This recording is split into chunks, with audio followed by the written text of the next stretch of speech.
महेश गायकवाड यांना पत्राद्वारे जीवे मारण्याची धमकी देण्यात आली आहे। गणपत गायकवाडांचं नाव घेऊ नको, नाहीतर तुझा बाबा सिद्दीकी करू। लग्न समारंभामध्ये एका व्यक्तीने चिठ्ठी देत धमकी दिल्याचा आरोप महेश गायकवाड यांनी केला।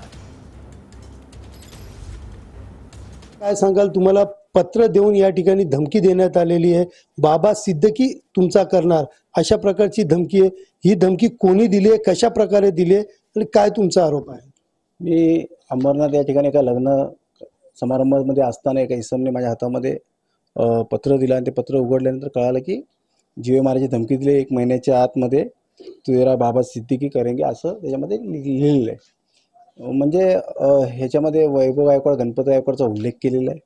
हे जे पेपर, जे पत्रक आहे ते जास्त करून असे कागद जेलमध्ये वापरले जातात आहेत।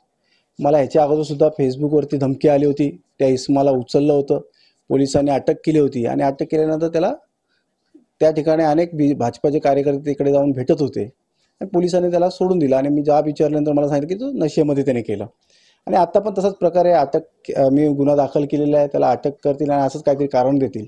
पण मी याला एवढंच सांगेल की धमकीला मी काय घाबरत नाही। या ठिकाणी एवढंच सांगेल, जे समाजकार्य आहे ते माझं असंच चालू राहील। कॅमेरा पर्सन दीपक सह सुनील जाधव, TV9 मराठी, कल्याण।